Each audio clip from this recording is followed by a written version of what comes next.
gas law today, we already learned about how the molecules change in between liquids and gas. Who can tell me how molecules of liquid is different from molecules of gas? Hannah. They're closer together. Which one's closer together? In the liquid. In the liquid, the molecules are closer together and the gases have a big room between them. The molecules have large space between them. And today we're going to learn about gas laws. These laws explain how gases behave. Just like the kinetic molecular theory, it explains the behavior of gas. So let's talk about some factors that affect the gas pressure. And how do you measure pressure? What is the pressure? Eric? Pressure is the force, it's force over area of the forces the impact of molecules bouncing off the surface. So we know that the force, very good. So force is, pressure is the force that is exerted on a certain area. That's how you measure the pressure, right? So we're going to try to figure out how to increase the gas pressure. Can anyone tell me a way to increase the pressure? Yes, Eric? You increase the heat, molecules move faster, and so the forces are stronger. Yeah, that's good. So temperature is one way to increase the pressure. So if you increase the pressure, that means the gas molecules absorb that heat energy and convert it as a movement. And when that movement happens, when the energy increases in that molecule, the molecules are going to bounce off like crazy, hit the walls, and that's going to increase the pressure. And in the real life, how people measure the pressure is by measuring the molecules interacting with the wall. And that's how they measure the pressure.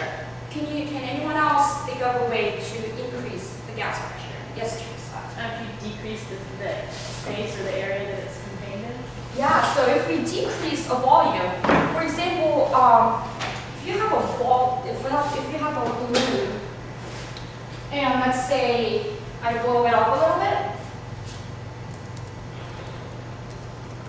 So in order to increase the pressure inside this balloon, what we can do is try to squeeze it in, then the pressure inside would increase. And we are actually we're putting the pressure on it, and then the volume is decreasing. So that's the relationship between the pressure and the volume. When you decrease the volume, the pressure inside would increase.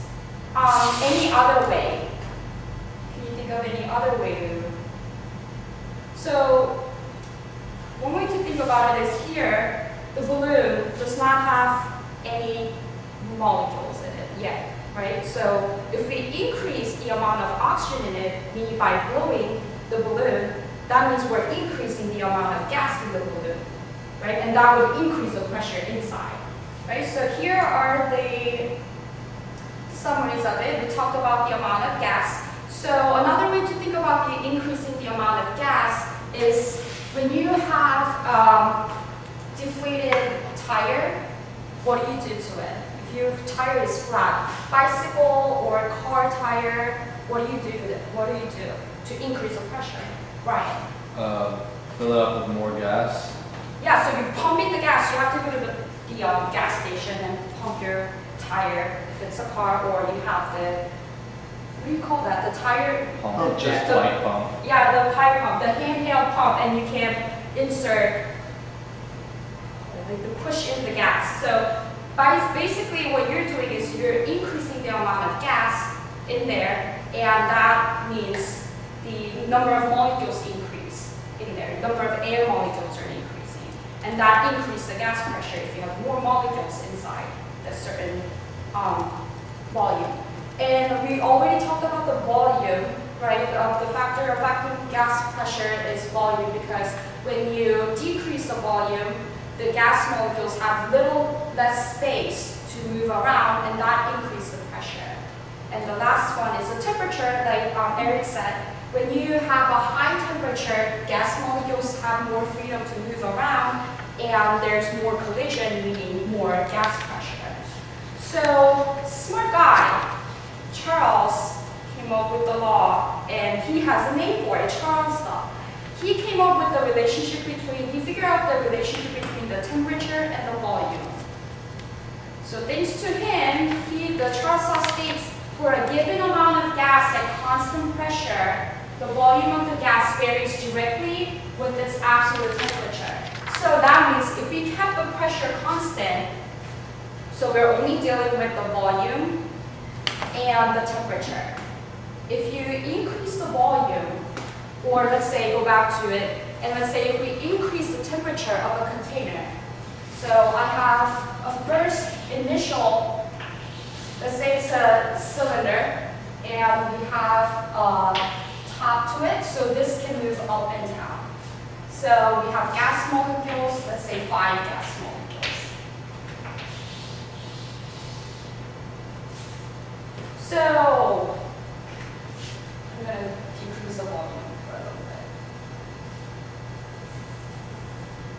So it starts, we have 5 molecules in this space. Let's say this volume is 1 meter. If we apply heat to this, so we're going to put fire onto it, a flame. If we apply the heat, and let's say the initial temperature, we are starting as 0 degrees Celsius. I'm going to change that. I lied. 273 Kelvin. I know we haven't talked about Kelvin yet, but Kelvin is another way to measure the temperature, just like Fahrenheit or the metric system, they use degrees Celsius. And Kelvin is another way that we commonly use in science. So let's say the beginning temperature is 273 Kelvin. And when we heat this system in the number 1, and let's say we increase the temperature of the system until it reaches the double of this. So we're going to try to apply heat to it until it reaches what? 546 Kelvin. So we are doubling of the temperature, more heat.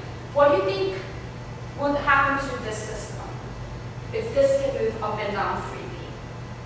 Brian? It's gonna move up.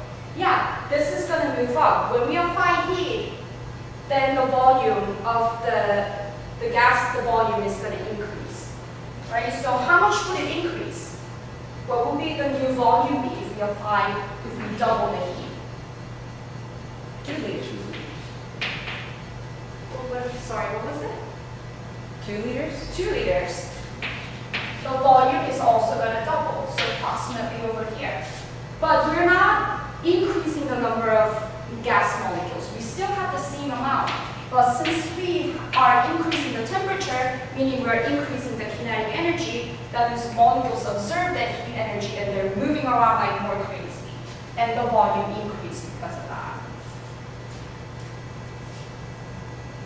So, since as the volume doubles, or as the temperature doubles, the volume also doubles. That means they're directly related, right? So the gas varies directly with the absolute temperature. And that translates to this equation.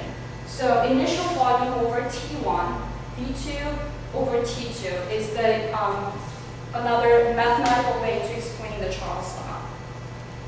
So Kelvin, on the Kelvin temperature scale, 0 Kelvin corresponds to negative 273.15. We usually round it up to 273 just to make the calculation easier. And temperature in Kelvin, in order to go from the Celsius to the Kelvin, a different scale, you need to add the 273. So just keep that in mind. For the first couple of quizzes or tests, I'm going to give you this conversion factor, but hopefully by the end of the chemistry class, you'll be getting used to just knowing that automatically. Oh, it's 273. You just add 273 degrees Celsius and you get Kelvin. So the volume of a balloon in a beaker of ice water is less than it is in a beaker of hot water. So picture a balloon, same size balloon, same amount of gas inside. One is going to be placed in an ice beaker and the other one will be placed in the hot beaker. How do you think the volume would differ between the two?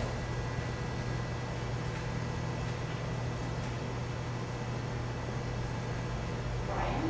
The balloon in the beaker of hot water is going to be bigger Yes. And why do you think that is? because